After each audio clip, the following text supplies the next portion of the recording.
Okay, and I must look there, right? Okay, here we go. I'm not even noticing the cars are zooming past. Can I make one adjustment? Yes. Please pause. Okay. Okay. All right. Okay. Okay.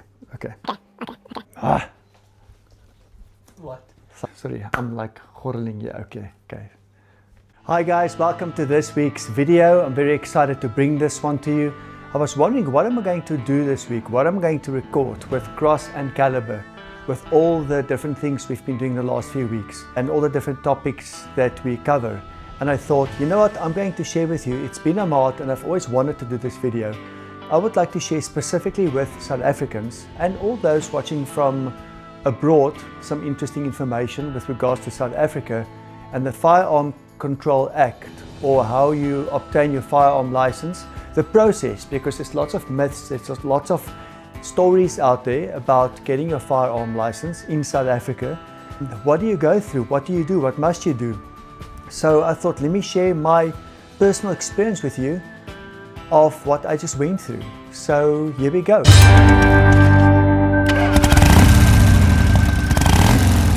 Some of the sources that I'm using is AI, which a lot of us use at the moment. This is ChatGPT and Google Gemini. Not only that, lots of research that I've been doing over the last year, lots of people I've spoken to from HuntX Expo in Johannesburg, all the way through to all the different weapons stores and various places. So there's been a lot of research actually into some of the things I'm talking about today. This will most likely come to you in two parts. This is part one. I want to ask you to please subscribe, click like to support this video. But if you subscribe, you will then hopefully see when part two comes out. And I really appreciate and thank you for your support in this channel. So this part, once again, part one is basically my experience on how a person gets a firearm license in South Africa. So something we need to ask ourselves, a question we need to ask ourselves that we can't get away from. Am I allowed to defend myself? Is it my right, self-defense? I'm sure all of us will say, especially if you have family, you will answer yourself and you will say, yes, I can defend myself and my family. But the next question that flows from that is, to what extent can I defend my family and my loved ones? And that's really what part two is about. So you're going to have to watch part two. But I will unpack a little bit about that in this part. So can we defend ourselves? Yes, but to what extent? And that's why we are looking at the concept of the very beginning of all of that, and that is getting your firearm license and going through the process legally and responsibly so that you can defend your family. You have the option to do so. So something I thought of when I prepared for this video, I wanted to know, what do the other countries do? Who is the strictest and who compares to South Africa, and where does South Africa fall with regards to the strictest? Because I know we are one of the strictest countries when we talk about firearms and the permission to defend yourself at home. So the strictest in the world, which they call the gold standard, is Japan, and they are very strict. The vetting is very severe. They look at your financial records. They look at all the debt that is on your name. They look at your doctor's records in detail. The police has full right to look at your family and your medical records, of course, because they want to look at your mental health. And also you need to submit a detailed floor plan of your house to the police so that they can see exactly the architectural drawings and the layout of your house and where the weapon is going to be stored and all of that. Very interesting. And of course, you're not allowed to have what they call a striker fire pistol. So the UK is then second. With the UK, you're not allowed to have a striker fired pistol. I'm not going to talk to you about what a striker fire pistol is. That you can look up yourself, because otherwise this video is just going to get too long. But pretty much, if I can show you like this. This is the weapon that I've got. You can see it is totally safe and clear. It's been cleared by myself already, and just for safety reasons. So a striker fire pistol is pretty much like this. It's the standard one that you see on TV. This is layman's terms, where you pull it back and you load it like that. That's not a revolver. This is not official terminology, please. All the weapons guys are probably cringing now. I'm not going to give you the detailed explanations. That is why I didn't want to even go to striker fired pistols. But Japan, you're not allowed to have it. UK, you're not allowed to have it. Australia, you're not allowed to have it. Those are the three strictest. Then you've got Canada and Germany, also not allowed to have it, not allowed to have it. But how you obtain your license is different, which determines where you fall on that scale. So for example, Japan You must submit your floor plan and all of those things, as I've said. The UK, you need to open up your GP, your doctor's records to the police as well. You can actually have a striker fire pistol for sport shooting. So you can be a sport shooter, and farmers can have those weapons, but you really have to prove and justify why you need it. The same as South Africa, you also need to prove and justify it. We'll get there shortly. Australia and Canada is the same. So where does South Africa come in? South Africa is actually second with the UK. That's where South Africa is. We are very, very strict. We are right there, number 2 strictest with the UK. The only difference is we are allowed to have striker fire pistols to defend ourselves. They say you have a right. I think I can find justification when we talk about safety with firearms. You can't play games there. So today I'm just going to talk about some things that I've learned. So for me, the first thing that I want to discuss with you is how long did it take me, or how long does it take a person to get a firearm in South Africa? Basically 8 to 9 months. It can be shorter, it can be longer, it just depends on what you do as well. Now, what did I do and what do you have to do? I'm going to break it up into steps. And at the end of this video, I'll give some shout outs and I'll mention some organizations that's helped me that will help you as well. So step 1 is what you do in South Africa. You need to get your proficiency course done. Do your course where you learn to handle a firearm, you learn the basics of everything from a round to how a firearm works, and the safety, which is the most important. After doing your proficiency course, remember that's a course you pay for, you can then actually buy your weapon if you want, but I would not recommend it yet because you are still going to do your competency. So do your proficiency, learn everything about the firearm that you want to get. The second step is you're going to do your competency. Now this is where people get confused, and I also did at the beginning. Your competency is an application form, application pack that you receive from your local police station, your DFO, designated firearm officer. You get your applications, fill it in and then submit it. What will happen there is the police needs to find you competent to handle or to own a firearm. To do that, there's some character references from your family and people that you know, some references you need to fill in. They will also do a criminal background check on you to make sure again that you are competent to handle a firearm. That is a 3-month process roughly. Mine was 2.5 months. So you've got your proficiency courses done. You need to do a proficiency course for each of the weapons that you want to get. Your pistol, your shotgun, your hunting rifle, each one you must do a course for. I only did the pistol one. For sport shooting, that's what I want to do as a hobby, is sport shooting. You get your proficiency, and then as I said, you do your competency. You fill in your application forms, you hand it in with your designated firearm officer at the police. There's a small fee, really, I can't remember what it is, but it's very small, 80 Rand or 120 Rand, I can't remember, it's a small fee. There I want to ask you, and I want to highly recommend you, go with a company that can help you through those steps. I used gunlicense.co.za, that gun license COSA. They help you a lot with your competency and with your firearm license. They didn't sponsor this video, so this is just a shout out from me to them and a thank you for them to helping me through it. So get your competency paperwork, fill it all in. I gave it to gun license COSA. They looked at it. They said, yes, you're missing this. Good, I'll get it. We recommend. I do what they say. Once it's checked, I take it to the police and I hand in my competency application. Then it's going to be with the police for about 3 months. You will, eventually you will get an SMS to say your competency has been approved. You can fetch your certificate. You go back to your police station, to your local DFO, the designated firearm officer. You ask them to print it, you laminate it, just so that you have nice copies of it.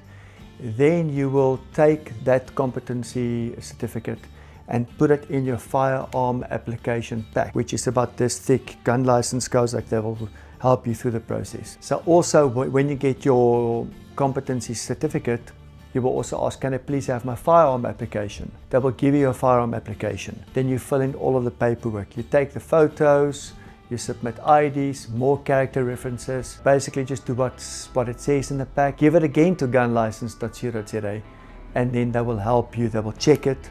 They will help you with your endorsements as well. In actual fact, I want to go a step back. Because you're waiting 3 months for your competency to be approved, what do? That's what I did. I saved time. So while I waited for my competency to be approved, I actually collected my firearm application. I started filling it in completely as if I'm handing it in tomorrow. I did my full firearm application, gave it to gun license. They went through it and then they made sure that everything is in order. So my whole firearm application was actually ready in order to submit. All I needed was my competency certificate to be approved. And of course, this little thing of buying the weapon, which is obviously a big thing. I also bought the weapon and I had it stored at the shop. They stored it safely because legally I can't have it yet. And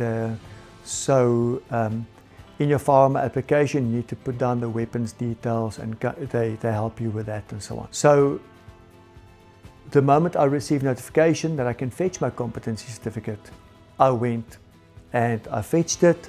I added the competency certificate, tongue twister, I know, and then I could hand in my firearm application also. So that same day, actually in that next 24 hours, I gave in my firearm application because I want to save time. I don't want to make this process longer. Remember at the beginning, I said it can be 8 to 9 months. It could even be 7 months. It depends on how quick you are with all of the paperwork, getting your safe installed and all of these things. Which brings me to that one as well, as while you wait for your competency to be approved, what I did is I did my firearm application and I also installed my safe. So in there already you then install your safe, make sure it's legal and it's working the way they want it. And again, once you apply for your firearm, you will have the pictures of your safe. Your safe will be there, your IDs, your references, your fee, all the papers, everything is there ready to go. And also your endorsements, which will come from NatShoot. I will give them a shout out at the end of this video as well. So I want to highly recommend you join NatShoot because there you become registered as a designated hunter and a designated sport shooter, which means you go through another level of course. It's an online course only. It's still quite tough. You have to study a bit and do the online test. But you learn a lot about firearms and safety there. And it was tough for me, but I enjoyed it in the end. Which means then you can have endorsements added to your firearm application, which just helps you with your application when you hand it in. So then, once your firearm application is in, you basically wait for, are you ready for this? 90 work days. That was the worst for me. To wait 90 work days because you're excited. I want to do my sport shooting. I want to grow in this hobby of mine. I want to grow in that and join the firearm community and so on, which is a very exciting community to be a part of. I waited and I waited. And at the moment, they've actually made it up to 120 work days, which is quite long.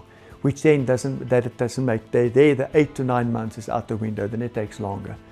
But the point is, once it's in, it's in. You wait for it. Once you have it, you have it. And yes, we are very strict. In part 2, I will talk about some more information around firearm or the right to defend yourselves and the history of self-defense and the history of arming yourself to defend yourself. Very, very interesting. You know what? I've learned, now that I've gone through the whole process, I respect firearms way more. You will always be a lot more safe than other individuals. That's why, you know, once you've gone through these steps and you have proven responsible, you've given it the attention that it needs, there's no way that you're going to mess around with firearms. So yes, I think we are too strict, but it's good to be strict. I'd like to have a balance between the two. I want to give some shout outs as I've promised. Like I said, it's not a sponsored video. I just want to say thank you to Gun License Koza that helped me through this whole process. I believe that will help you as well. Many of the other firearm shops, if I can call them that, in South Africa, they will also help you through the process. I want to recommend the South African Gun Association or Gun Ownership Association in South Africa, SAGA. Online, it's a small membership fee once a year. I believe it's about 400 Rand a year. Then they actually represent us with government and with the police. If they want to make amendments to the law that's unfair to us, they will represent us. Join SAGA, talk to Gun License. Someone else I want to recommend, once you have a firearm, is to join Firearms Guardian, which I've done. Firearms Guardian is basically insurance for your firearm. I would say insurance for firearm incidents. So if there's an accidental discharge, or if you defend yourself in your home, South African law is very, very strict with regards to that. You are almost guilty until proven innocent. So you have to prove that you are innocent, and you have to go to court. And that could be anything, if you talk to the lawyers, that could be between minimum 30,000 Rand to 300,000 Rand. Depends on what your case is. So what they do is they give you a lawyer and they will help you and represent you in court. If there's ever, and I believe that it will not ever happen to us, but if you ever have to defend yourself or your family or someone else with your firearm, then they will help you. NatShoot, I've joined, like I said, they will help you a lot to grow. And then lastly, join and support your local shooting club. So where I am in Somerset West, there's quite a few clubs. Cape Town, there's quite a few clubs. I'm on WhatsApp groups, there's community events where you just learn to maneuver, learn safety, learn various things about your firearms. And just join that, join your community, because it will help you grow and you will enjoy joining a responsible firearm community around you. If you have any questions, you can comment below. Any thoughts, you can comment below. Thank you for clicking like. And also you will see my description has other means of supporting this channel. Like I told you in the previous video as well, I'm looking to get some camera equipment for my motorcycle rides and so on. And you guys make it possible as well. So thank you for your support and just helping me on YouTube to let the algorithm pick me up. So thank you very much, and see you soon for part 2 of this video. Okay, so we'll call it there. Okay, so in my mind, I know about the proficiency and the competency in the firearm, and